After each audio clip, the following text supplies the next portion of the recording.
It is the best time of year, arguably, especially in Texas. Weather getting cooler, and there's at least one baseball game a day that matters. We'll talk about all of it as we get started now on the Rangers DLLS podcast.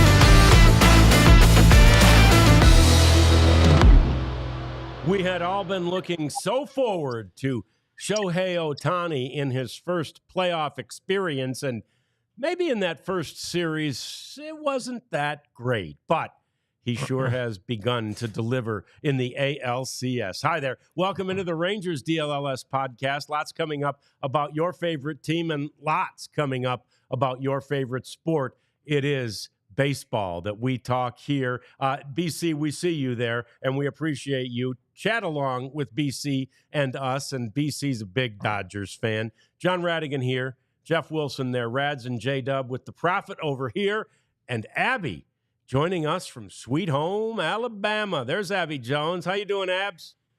Hi, guys. I'm on my way back to Dallas today, so I'll be in studio with y'all tomorrow. But it's been nice to be home. There's actually like a little fall breeze here. Yeah, and that's what I was saying here, too. Of course, I'm in my typical shorts and kind of golf shirt thing, but I felt that breeze walking in today. It's that time of year when it starts to cool off. Makes you think of autumn baseball. Well, it's going to be a chilly 84 today. Yeah. For us, yeah. So I'll start to transition from my summertime uniform of golf shirts and polos into athleisure. So it'll be pullovers and joggers. Yeah. Always the hat, though. So always the hat. But always. I'm looking forward to it. I got some new stuff to try out. Yeah, here. you got to get through the rowback gear. Yeah, that's I was right. going to say For between sure. rowback and everything we're getting out of the DLLS vault here, it's going to be great. Yeah. We want you to like us and subscribe and chat like BC is doing as we get into the LCS level of these baseball playoffs. And at one point, we are going to go back and look at the end of that last DS, which was the division series clincher on Saturday between the Cleveland Guardians and the Detroit Tigers. And you can all say it to Abs and I.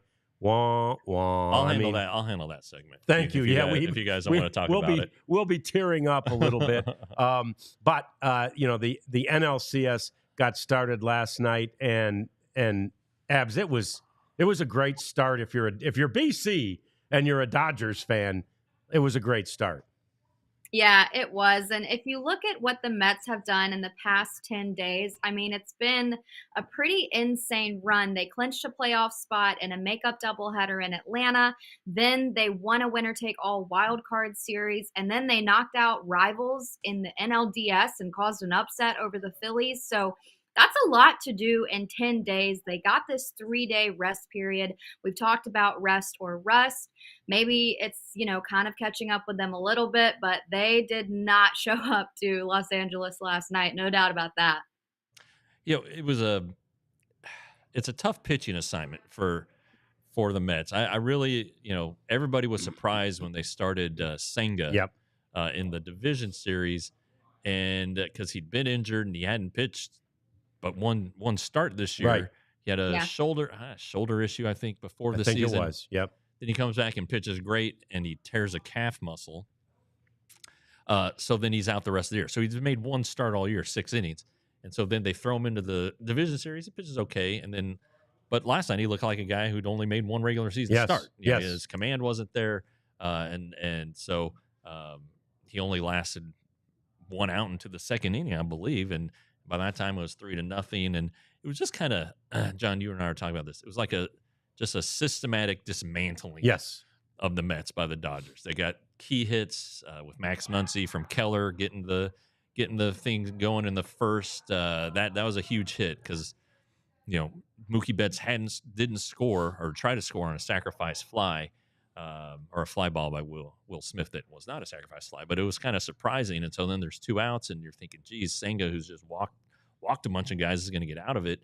But Max Muncy comes through with a 2-run single. Freddie Freeman scored on his bad ankle.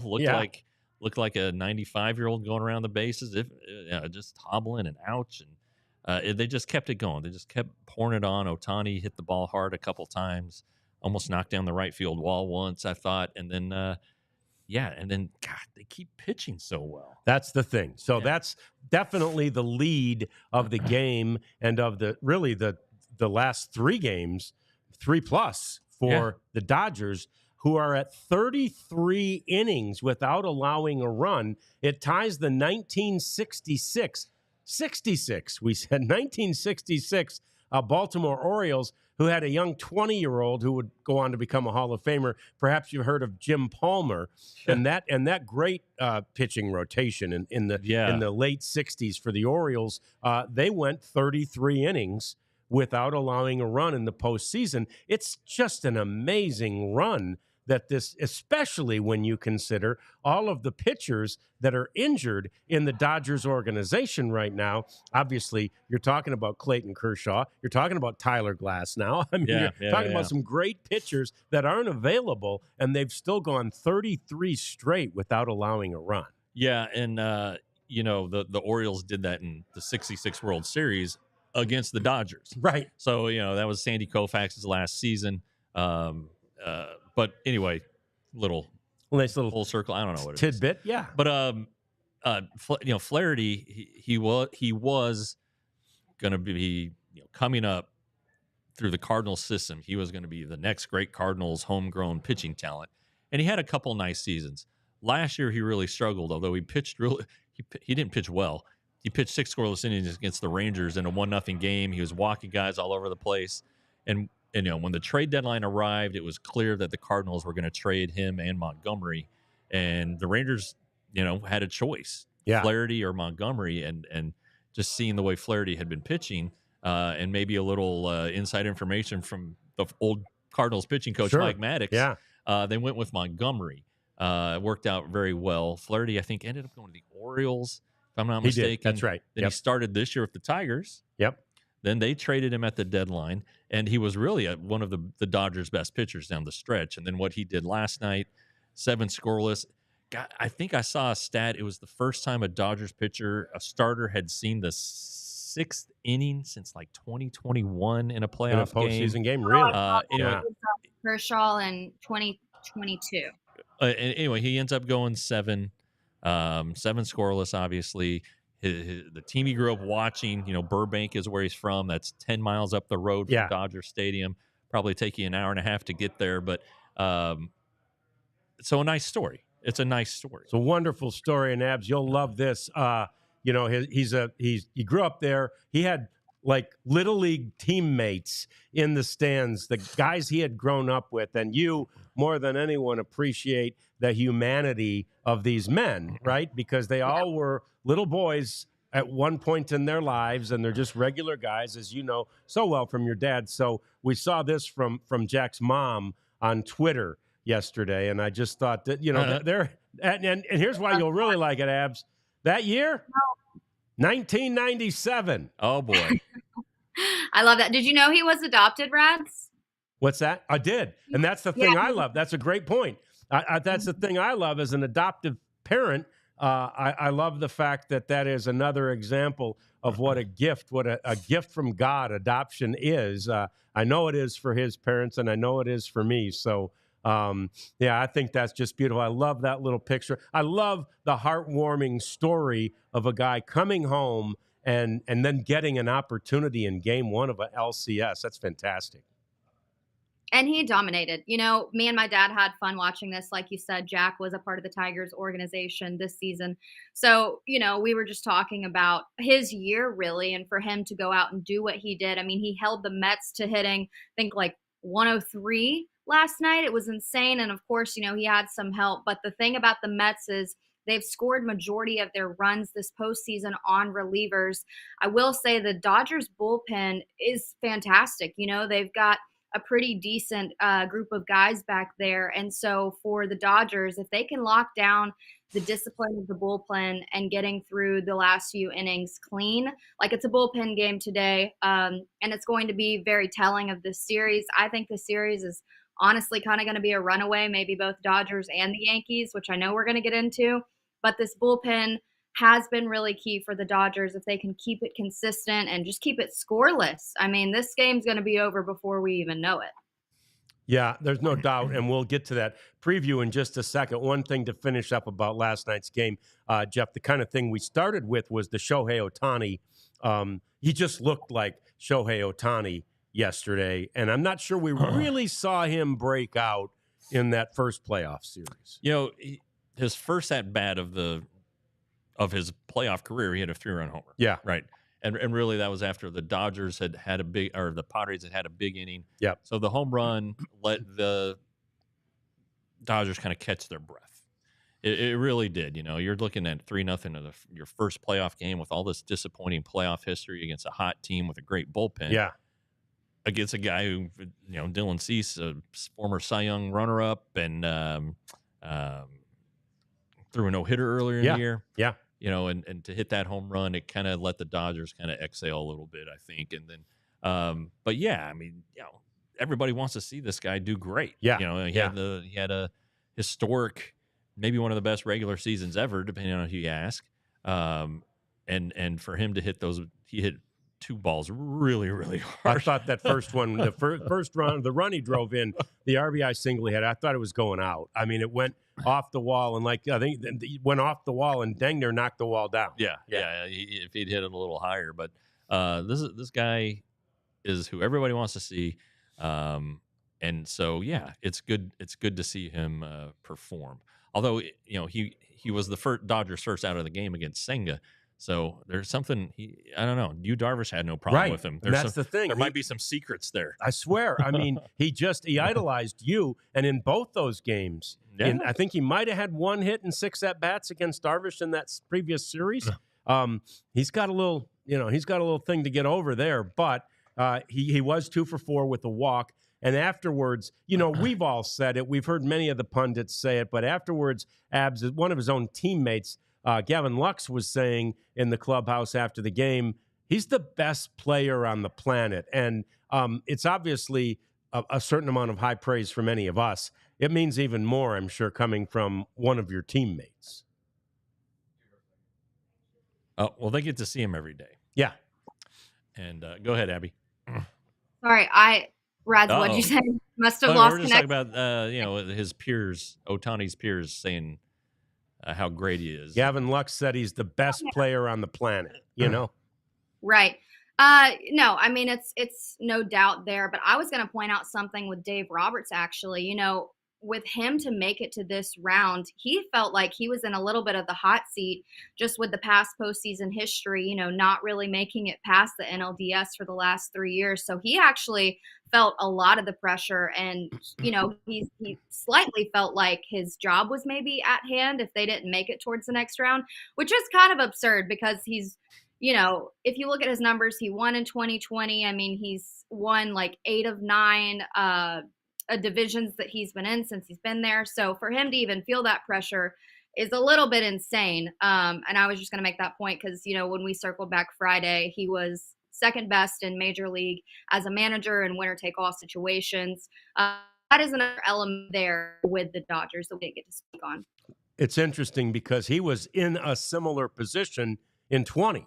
Yeah. And I think that he, you know, he does well. He responds well to that sort of, this might be it for Dave. And again, in 20, they had won, 5 or 6 straight division championships. Yeah. And they'd been in the playoffs every year, but they hadn't won the big one. And I get that. And then they won in 20. So takes a little heat off, but doesn't take long for the heat to get back on. Yeah, it's not dissimilar from Bobby Cox with the Braves all those Yeah. great years. They only won one World Series, Right. you know, but he stayed with the team forever and became a Hall of Fame manager. I mean, he had some success with the Blue Jays too, but anyway, I get Abby's point, but there also wasn't Twitter back then, so I don't know. Right. I don't know if it would ever surface as loudly as it does with Dave Roberts. Yeah, no doubt. But it's a really good point, and it is a bit absurd that a guy with that kind of success should ever have to worry about it. But for now, at least until the end of tonight's game, he doesn't have to hear any of that kind of talk. Now, let's talk about today's game, for that matter. 3 o'clock our time. It's a quick turnaround as they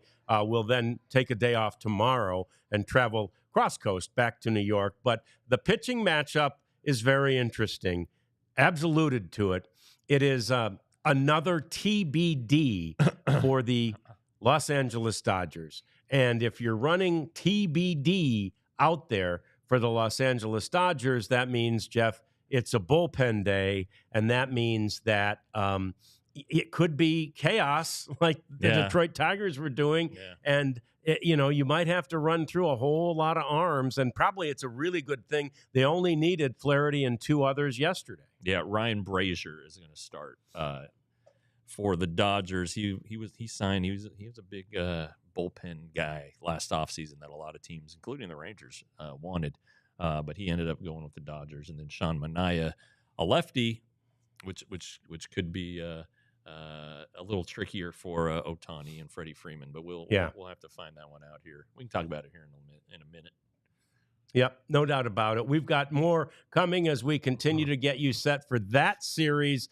We've got more coming about the American League Championship Series. We'll take a look back at the ALDS. It's all coming up on the DLLS Rangers podcast. But don't forget about Empire Today, will you please? That's a great place to get your flooring needs taken care of. We've all advocated for Empire Today since we've been here and since we've seen the work they did in our studios. It's fantastic work. The great thing about Empire Today is they've been around forever. Everybody else who's out there is basically trying to copy the quality and the service that Empire Today provides for you. And basically, copycats are flattering, but you can't copy the original. They're the OG Empire Today, and they've sort of grown with the times. You want high-tech purchasing power? You've got it with Empire Today. Just take a picture of the floor you want to have new flooring on. Take it to Empire Today. They can use an app to put in any selection of new floor that you might want. Today, you can get $350 off your new floors, empiretoday.com/DLLS. John, over the weekend, you had the Red River Shootout down the street. Yes. You've covered it. I've covered it. You know that a lot of beer gets swilled. Yes, it does. And then afterward, I'm sure Oklahoma fans were grabbing for something a little harder. Yes. Hopefully, before they started imbibing, they chose some Z-Biotics. Would be a smart choice. Yeah. Their first drink probably should have been this pre-alcohol drink developed by scientists, and it's to help you feel good the next day. I went to Total Wine the other day and bought some bourbon. I drink in moderation. I don't know about these young kids anymore, but anyway, you keep hearing about these pre-alcohol drinks and wonder what it's actually like. Believe the hype. All right, GMO technology will release different products to help address toxic byproducts of modern living in the gut. Go to zbiotics.com/DLLS Rangers to learn more and get 15% off your first order when you use DLLS Rangers at checkout. Fantastic. It would be a good idea. It would have been a great idea for so many of those people, because you mentioned the post-game drowning of the sorrows of the Sooners, but there was probably a little post-game celebrating on the side, a part of the Longhorns too. So you can only eat so many corn dogs. That's right. Up all that alcohol. They can soak up a lot of it, but that's about it. Yeah. So anyway, we're talking baseball, as we love to do, and we love you to join in too. We thank you for chatting along with us. Remember to like and subscribe us, and watch for our shorts too, reels, I guess we call them. Well, shorts on the YouTube, reels on the Facebook or the Instagram. Yeah. So watch for that. We're starting to do more and more of that. Abs is kind of the queen of that, Abs. And Candace came in and got a little reel, I think, from us. Said maybe it was a short. Yeah. Maybe it was a short or a reel. Help me out. Maybe it's a short reel. They both apply. Okay. You can post both, But yes, we do have some new content kind of coming out. So be sure to follow our social media handles. Yeah, it's fantastic. It's fun. And actually, Queen Katia was hitting us up too, and you'll have to find that on social media to see. Jeff and I kind of played off each other, so there you go. Yeah, Take there that. you go. Yeah, take that. You'll see why we're on the same pod.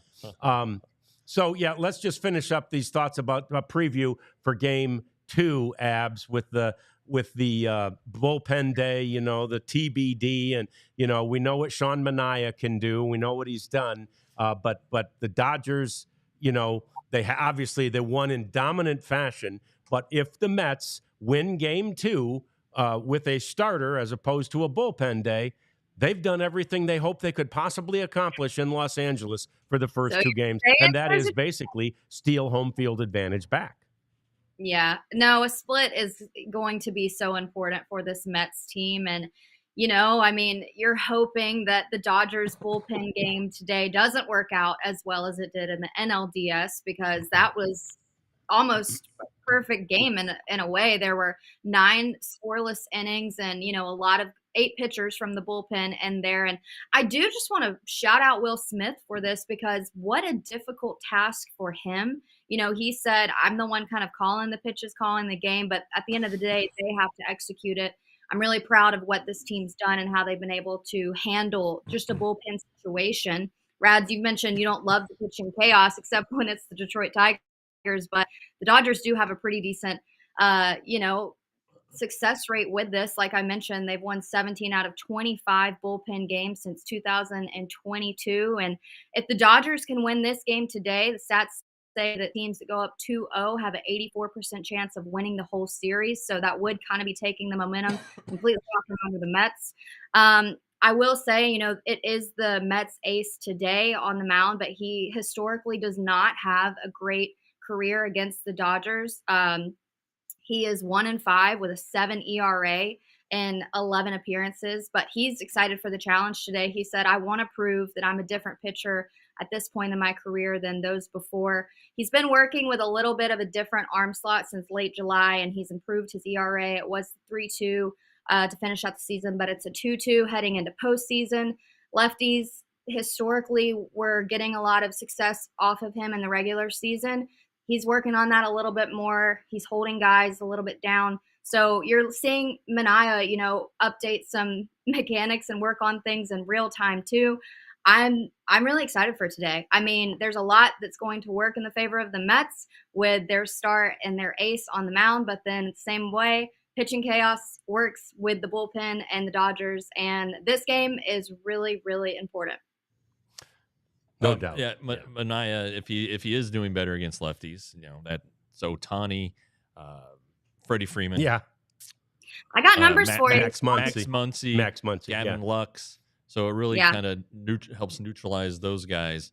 He's always been good against right-handers, kind of a reverse splits guy. So he needs to be big today. He really does. If the Mets are going to win, they need to have Manaea pitch well and get him deeper into the game, where they can use their leverage pieces against the unrelenting Dodgers lineup. So it should be a good one.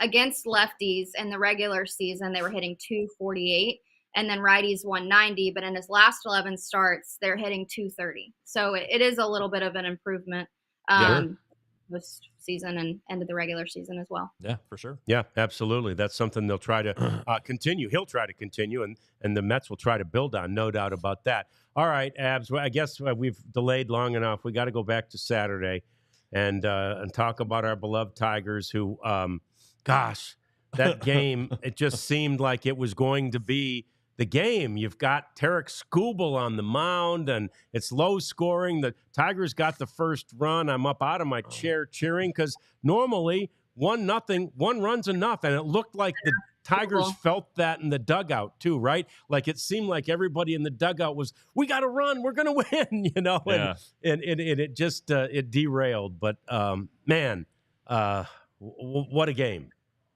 No, it really did. And Lane Thomas was MVP of that series. He had a majority of their offensive damage too. But I don't want to point the blame on any one person, but Riley Green should have made that, initial catch in the outfield. I do think that put, I don't know, a little bumps in the road, if you will. I think it maybe would have been a different ball game had he caught that. But it was funny. I was actually watching the game over with my grandfather and my brother. They were all visiting, and my brother went to go get my grandfather some lunch. And when my brother left, the Tigers scored. So we were like, hey, Alex, you can't come back in. We were just trying to stick with the baseball rituals and superstitions, if you will. But yeah, did not work out at all for the Tigers. We kind of discussed it in my house, and my dad did just kind of blatantly say, I think the pitching chaos works for so long, but it's not going to really hold up against the Yankees. I think even the Guardians have a huge uphill battle against the Yankees. So you hate to see the run kind of end where it did, but at the same time, probably, wouldn't have been much better against the Yankees. No, and that, to me, that becomes predictable, right? Because you need starting pitching in the playoffs. It's one thing to do that every 5 or even every third game, whatever you have to do, but to try and do it back to back to back games and then get your starter back in. And again, obviously, the chaos game wasn't the one that undid them. Yeah. Every once in a while, an ace is allowed to have an inning like what Tarek Skubal had. Yeah, and Skubal's thrown a lot of innings this year. You saw it happen to Cliff Lee in 2010. He was so good for the Rangers, and then Game 1 of the World Series, he doesn't pitch very well. Game 5, the elimination game, he pitches well, but gives up the big home run to Edgar Renteria that basically decided the game. Guys get tired, and I don't want to make any excuses for Skubal. He's so good. No, but, so good. And also hitters will run into a pitch, miss a spot. It's pretty interesting. Cole Hamels one time, me and T.R. Sullivan we were in Seattle talking to Cole Hamels about, if you throw 100 pitches, how many of them are mistake pitches? Out of your 100 pitches, how many do you think are mistakes? Let me guess. I'm going to say a good guy like Cole Hamels is going to say 25. He said 20. Okay. Yeah. So and now mistakes don't always get hit. Right. Pitchers get away with a lot more than you think they do. Sure. And Skubal was just so good. And Abby's dad Todd was right about they weren't gonna give Jose Ramirez anything good to hit in Game 5. They walked him ahead of Thomas, who hit the grand slam, and that was pretty cool. That's such a big wall out there. Yes. I mean, you got to hit it get it out in the left field. You got to get it out. And the guy who caught the ball, that was a pretty neat story. Yep. We're going to get to a heartwarming moment of the guy who caught Lane Thomas' grand slam ball. We are also going to preview today's Game 1 of the ALCS, and we're going to continue to answer your questions. I've seen a few of them that came by, and we'll get to those in just a couple of moments. Keep the questions coming and keep the chat going as we continue with the DLLS Rangers podcast. These tickets as these series and the games, they get really hard to come by. But fortunately, there's the Game Time app. Yes. Game Time. If you haven't seen it, download the app, check it out. Game Time will help you get tickets to ball games, concerts, theater shows. We're looking at any hard to get ticket. We're looking at theater shows for our trip to New York. It's all in pricing. That's probably my favorite thing about it. Yeah, all in pricing. So you see with the total up front. No surprise fees at checkout. You can also take a look at your seat, get a panoramic view from your seat, so you're not behind a post or something. Sure. So, and then two other things: lowest price guarantee, or Game Time will credit you 110% of the difference, and also Game Time ticket coverage. Your purchase is covered with the most flexible customer service policy in the ticketing industry. Take the guesswork out of buying tickets with Game Time. Download the Game Time app, create an account, use the code DLLS for $20 off your first purchase. Terms apply. Again, create the account, redeem code DLLS for 20 off. Download Game Time today. What time is it? Game time. There you go. There you go. Hey, and don't forget about our merch. I'm going to hurry home today. Jeff, I don't know about you, but I think there may be merch waiting when I get home. You haven't gotten yours yet. No. And it turns out the delay could be weather related because the factory is in Florida. Oh. And Florida, if you aren't aware, has had 2 major hurricanes in the last 3 weeks. So there may be some issues there. That might be what's causing the delay. But also, it looks like with Milton, Florida got through it real well. It seems like Governor DeSantis was on the ball for that one, and so hopefully there isn't much of a delay. And you'll get yours too. And if you haven't, order it. Order it today. Store allcitynetwork.com. We've got great merchandise here at All City. It's DLLS stuff. You can get it for all the other markets too. Go get you some merchandise today. Yeah, that's the way to go. No weather issues here. So far, none in Alabama where Abs is. So she'll be coming back to join us on the set here beginning tomorrow. But one thing, Abs, we kind of teased before the break, I thought was just so heartwarming was even as a Tigers fan, but the Indians, the Guardians fan, I need to just keep saying Cleveland. No, Cleveland. it's okay. I've decided that it's okay. We know when we're wrong. Yeah. Okay, but we're old. Yeah. And we grew up with Cleveland being called the Indians. Yeah. Yeah. So and like Major League, yeah, a great movie. So it was even in our sort of our social areas. Right, exactly. So we're y'all want doing to our know best. a really funny story? Just like a quick side note. When I was a kid, me and my brother would try to occupy each other whenever we were wherever Dad played. Like tried to make games out of anything. My brother used to always have the little baseball caps. Do you guys remember? Sure. Loved them. And so when I was like 5, he would scatter them all out and tell me to put them, who's in the AL West or, who's in the National League or stuff like that. So we did like baseball hat trivia my entire life. So it has been the Love that. Love that. Too. Cleveland had a great hat in those days. Yeah. No matter what their nickname was. But anyway, this fan, he's named Matt Coleman, and he came into the game with his cousin, who is Patrick Stayer, and Matt, who's a high school baseball coach about 90 miles to the west of Cleveland, caught that grand slam ball and then immediately gave it to his cousin. Now take a look, Abs, at this picture. This is just fantastic. The cousin, obviously the one in the wheelchair there, has been diagnosed with leukemia. He's been battling it for a few years. He's going to have to get some more chemotherapy. And Matt said he's the most positive person I've ever met in my life. He's just an inspiration to all of us. There was no doubt in his mind that Matt was going to give that ball to his cousin Patrick. And I love it. And hey, Matt, by the way, leapt for that ball. You could see he had played a little baseball. It was not an easy catch out there. Yeah, that is a nice story. And best wishes to all of them. Yes. A battle of cancer. It's nice that he's able to get out to a ball game, and especially such a big game. I mean, Game 5, elimination game. And Patrick hadn't been to a game since before COVID for some obvious reasons, because that's how long he's been battling the leukemia. Jeez. Yeah, so that's fantastic. Yeah, just a great story. Abs? I love that. Yeah. And you hope that the Guardians were able to see that in the magic world of social media. I'm sure it ran across one of their times. Stuff like that, really helps a team rally. And we talked about, how big it was for Adolis Garcia to see the image of the little girl with the baseball that he signed. And it's really important for these players to remember, the bigger things off the field as well. And then when somebody, is like that and the only thing they want to do is come watch you play a game, I think that you play a little bit harder than you ever would. I love that, but prayers go out to them. No doubt about that.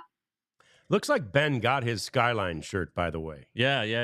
Yeah, so that's a good sign. I'm happy about that, Ben. And, Yeah. So and that's one of the ones I've got ordered is the Skyline shirt, Ben. So I'm looking forward to the same thing. Yeah. So keep ordering our merchandise because some of it has been able to make its way out of Florida. Let's preview game one of the ALCS and take a look at the pitching matchup for tonight's game. And, Carlos Rodon is a very interesting case. I want to chat about him against Alex Cobb, who might even be more interesting when given how little he has pitched this season. He might fall into the Senga category just a little bit here. But I like the Rodon story.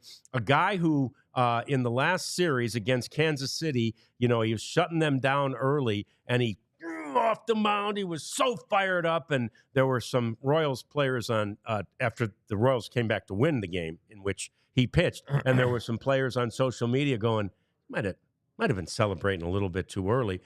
Carlos sort of learned from the mistake, and what he said is that he was watching closely exactly what Garrett Cole did. And he said Garrett Cole was like a robot walking off the mound after the sixth inning, right? And until Garrett felt completely safe that the game was in hand, he didn't show any emotion. Carlos said that's what he's going to attempt to do today. Yeah, Rodon is a veteran guy. I mean, he is. He's been around a long time. Former first-round pick. Dealt with some injuries when he was with the White Sox and went to the Giants. Ended up pitching really well and getting this huge deal from the Yankees. But even though he's a veteran, this is probably one of his first times pitching in the postseason. And hey, it can catch up with the best of them. The emotion of the game, all of that stuff, the adrenaline, and so yeah, it a hard lesson. I mean, fortunately, the Rangers are not the Rangers. For him, the Yankees won the series, but it'll be interesting to see. Yeah, I mean, but stuff he has, some good left-handed hitters for the Indians could be neutralized a little bit.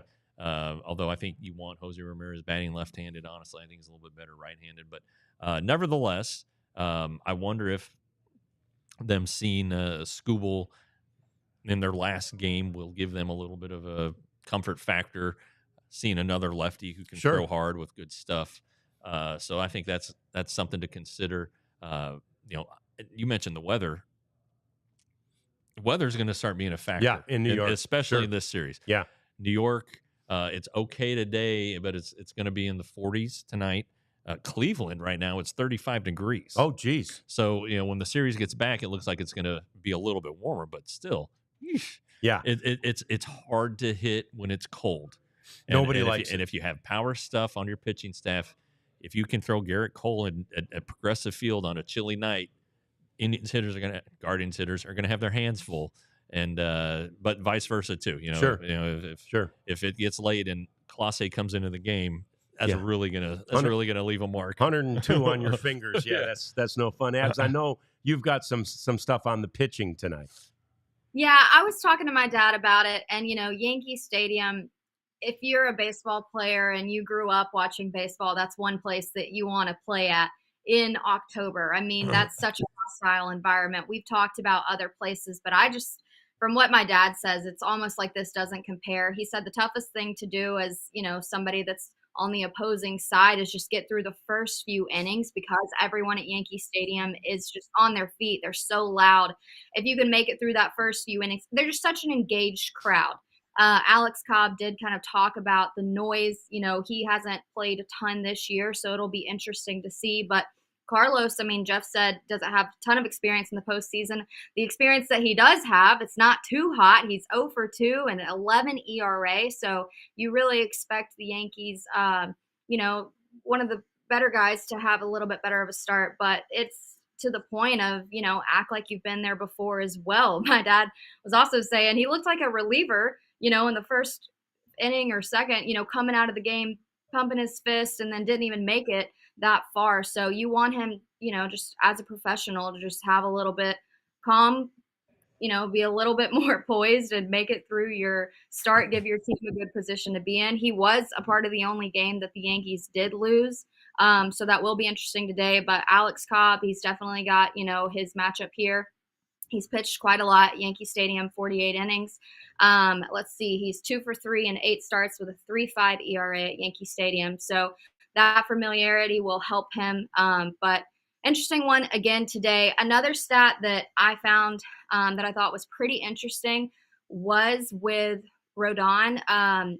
He's a guy that people still bases on, and that's going to be huge for the Guardians because, you know, the me and my dad were talking about the biggest issue with the Yankees is one, the opponents aren't pitching to Judge at all because he's Aaron Judge, and that's the guy that you want to control and, you know, try to minimize his performance. But then you got Soto and then you got Stanton. So it's not like if you avoid one, you're going to get caught in the loop of the other two that you have to for sure try to knock out. So Judge's numbers aren't really great in the postseason, but it's because, you know, he's the Michael Jordan, the exception, the pitch to everybody but him. But then they've got guys like Soto and Stanton doing what they do, and their numbers prove it.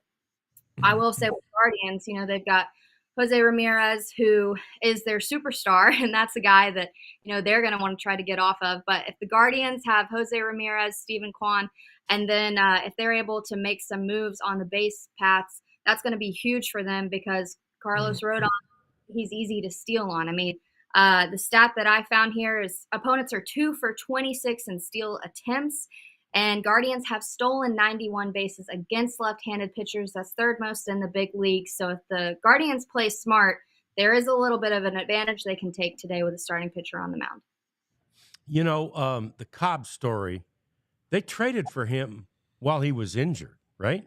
I think maybe. I think he was still – I don't think he had pitched yet this year. Well, and to Abby's point about him at Yankee Stadium, he came up with the Rays. Right. So he has pitched a lot in that when they were division rivals. You know, Cobb he's been around. He's bounced around the last couple of years. He was with the Angels, the Giants. He's dealt with injuries. You know, dealt with injuries this year and blister. You know, torn fingernail too. Just all kinds of stuff. But he is a veteran and he'll feel okay.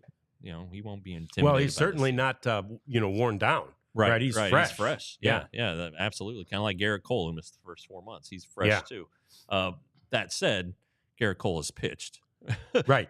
The Alex Cobb has not pitched and is probably on a tight count tonight, which will then theoretically, you know, use a lot of bullpen and maybe put the Guardians in a tough spot for game 2. But it's an interesting matchup. I picked the Guardians.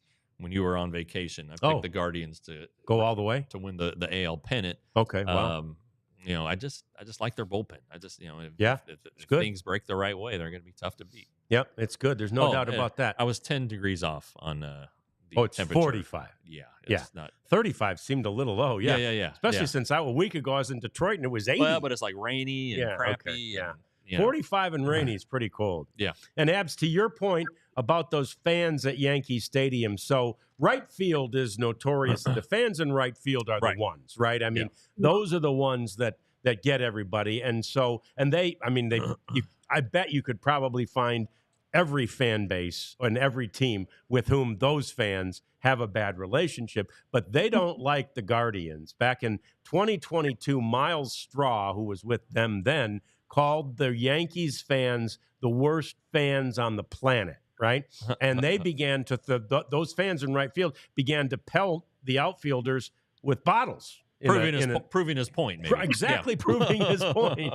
And then that was back in April of 22. Then in the playoffs in 22 that year, Josh Naylor kind of maybe going back to, recalling that, he hit a home run rocking the baby. And he rocked the baby. And, of course, so the Yankees fans will be poised and ready for the Guardians tonight. They don't forget. No. Yeah. No, but also, too, I was going to bring up, how important the bullpen is for this series as well, because you've really got a three-headed monster in Cleveland. And, Cleveland's bullpen was the fourth lowest ERA in the regular season by any team since 1995. But when you've got Cade Smith, Hunter Gaddis and Emmanuel Clase, that's a really tall order. The Yankees do have a few guys that are, pretty good as well. I mean, you're not going to get anybody better than Emmanuel Clase, but I do think I'm excited for the bullpen battle just in the ALCS alone. Well, and I think the Guardians have the advantage there. There's still some issues with the Yankees bullpen with Clay Holmes, on again, off again in the closer spot. Jeff Weaver, former starter, closed the game for the Yankees in the division round. So they have Tommy Kahnle, who's good, but I think that's where the Guardians have a decided advantage, in my opinion. Yeah, and it's interesting when you mentioned Class A, Abs. I was listening to the Tigers portion of the broadcast for about a half inning in the car when I was driving between places to continue watching the game the other day. And the Tigers announcers, Dan Dickerson, was saying, the Tigers, it was just after the 5-run explosion, 5-run inning. The Tigers, they know they can get something done against Emmanuel Clase. I mean, and again, they did once in this series, so good for them. And then, boy, Clase came in. He didn't leave any doubt, did he? I mean, he was not going to let the Tigers come back in that game. Yeah. It was interesting, though, because, like we talked about, just your emotions and everything. I mean, Clase didn't show any in the series alone. And then, when they're up, I don't know how many runs towards the end of the game, that's when he's, kind of walking off the mound, getting a little fiery. And my dad was like, where was this the whole series? Like, don't do it now that you know that you've got it in the bag. So that was just kind of funny, but no, Clase was not going to let that happen again. Yeah, no, very interesting. So, all right, we've got to take a moment, and then when we come back, we're going to talk more about this this world of baseball right now. We'll get to the final 4 payrolls and look at a vast difference in those payrolls as we come back. And we'll also talk about how many times teams like this have met against each other in the playoffs. You might be surprised. That's all coming up on the DLLS Rangers podcast. Will you please become a diehard? Please. Is it too much to ask? I mean, just join us. Be one of us. Hang out, right? Become a diehard. You get free merch. We've already mentioned the merch. Ben's already got his merch. And so it's coming, and you can get any number of great shirts. You get a free diehard shirt, and I believe that's like the Skyline one. It may be the one that down there in the far left of the screen. That may be the one that we've gotten, Ben got, and I've ordered. But in any event, it's all kinds of DLLS merch. You get to pick the shirt you want, so it's okay. And to become a diehard, it's only $79.99. The shirt's worth $35. So you're basically getting the whole thing for about a $45 investment. You get a lot, too. You get to get behind the paywall, and there's an article probably coming out tomorrow. Tomorrow morning, I'm thinking. Yeah. That Jeff's going to put out tomorrow, and you are going to want to read this. It's pretty interesting stuff about what the Rangers are doing this offseason. So you got to be behind the paywall to do that. It's easy to do. Just become a diehard. You'll also get 20% off of all of the merchandise that you do buy, which once you have one shirt, you're going to want a lot more. And you will also get 20% off all of our trips and events. That's the word I was looking for. Yeah. Events, because we're not just going to do trips. We're going to have stadium takeovers. One watch of the parties. Things we mentioned. Yeah, watch parties when the teams are on the road. We're going to have a lot of things like that. They'll cost. And you will pay 20% less than everybody else there if you are a diehard. So it seems a little bit like a no-brainer, basically, because every year you resubscribe, you get another shirt. Pretty soon you're going to be lousy in DLLS shirts, and you're going to be happy about that. You'll be wearing them everywhere. I'm looking forward to these shirts. Me too. I'm really, and the hat. The hat, still haven't tracked down Mark Stein, but I got to get me a hat. Get the hat, and I'm waiting for long sleeve tees to come out too. Yeah. We'll need those in this weather very soon. Become a diehard. Join us.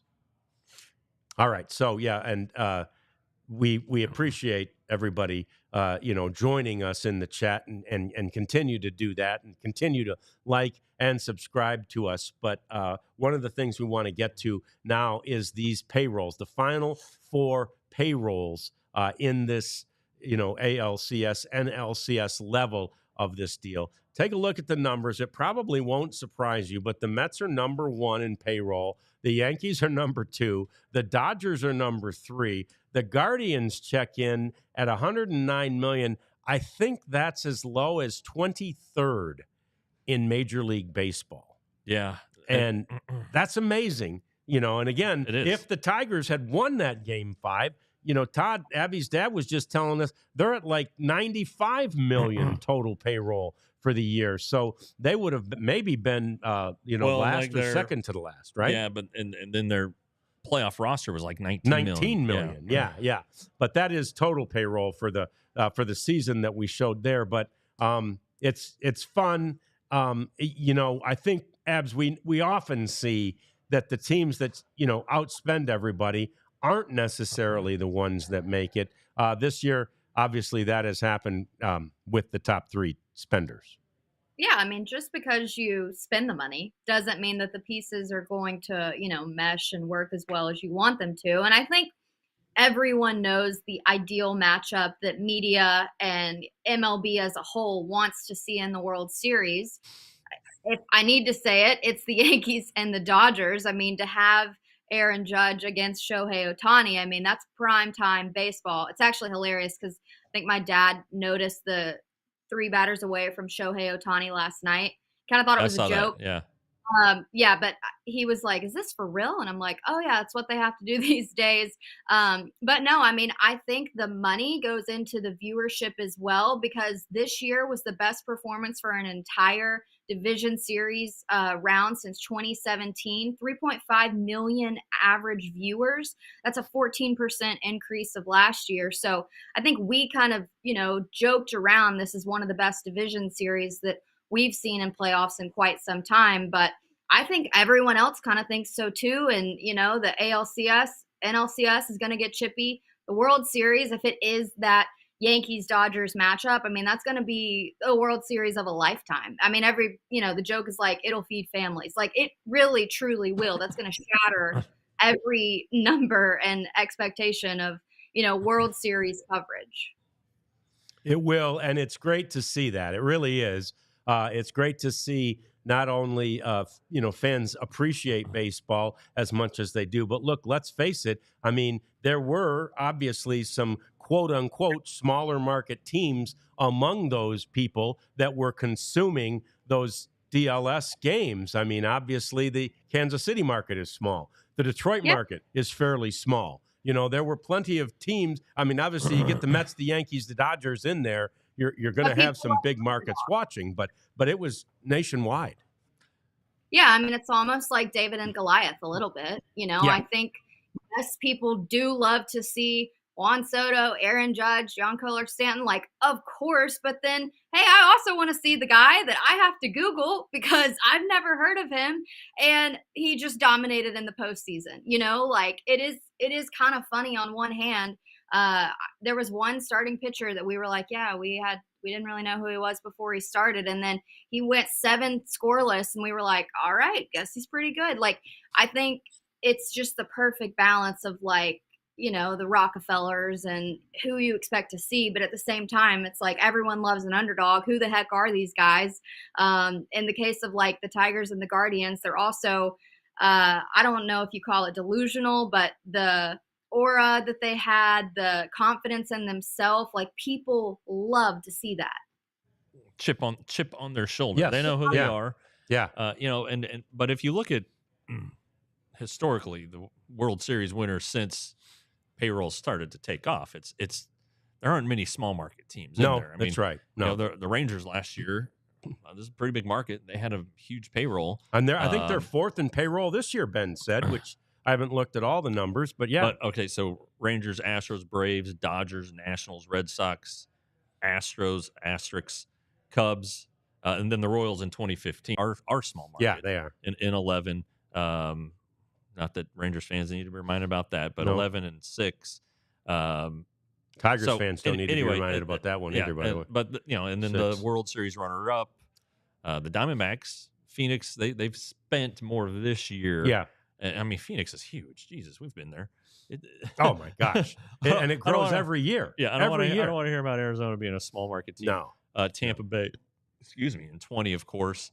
Cleveland in 16. The Royals in 14. So there are some small market teams that pop up, but usually it's the teams that spend. The big spenders, no doubt about that. And the Rangers learned that last year. That's why they got to keep spending. That's right, and hopefully they will. And to the point that Abby made about a lot of people, including Major League Baseball and the networks, really hoping that this is a Dodgers-Yankees series. And I've got to be honest with you, like normally that might turn my stomach just a little bit that it's like these two. But I'll tell you this, Abs. I'll tell you this 100%.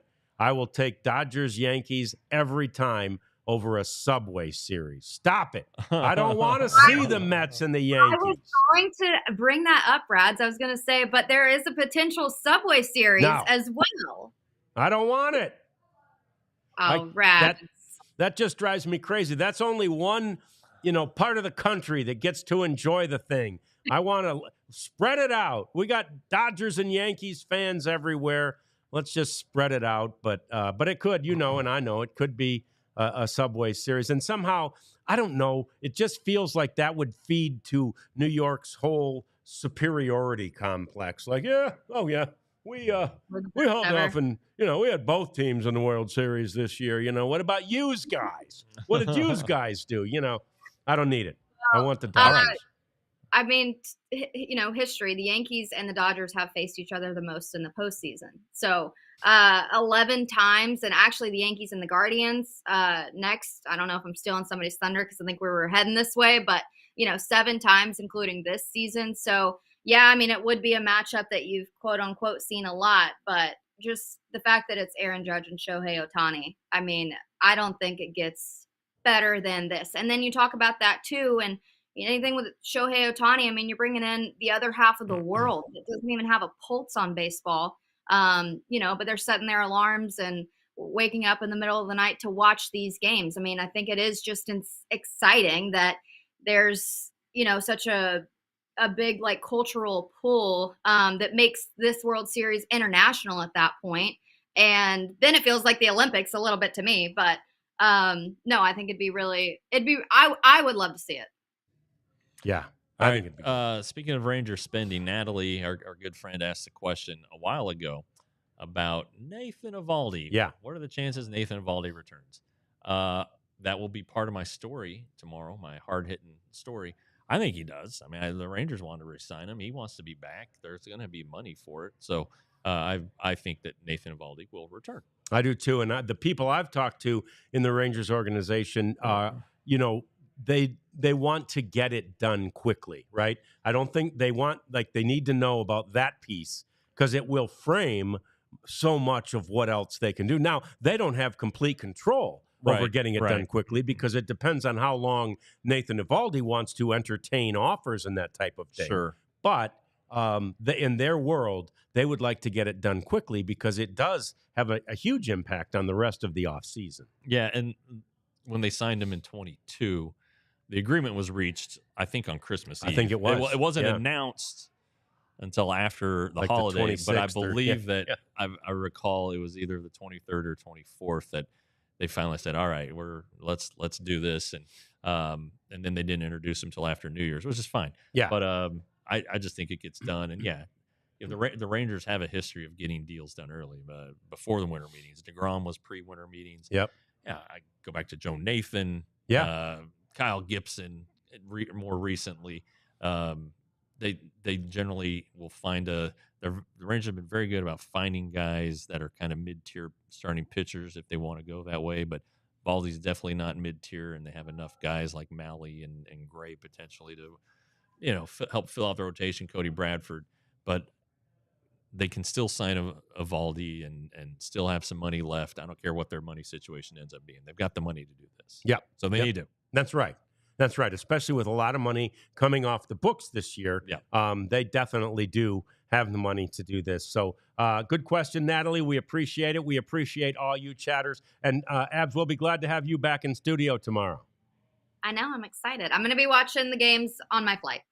Okay, very good. Travel safely. We'll see you tomorrow. To all of our chatters, we'll see you tomorrow. And tell people about us. Tell your friends. We'll be having fun here all week long, 1 o'clock every day, talking baseball with you, talking Texas Rangers baseball with you. It's the DLLS Rangers podcast. We all silly like the mayor.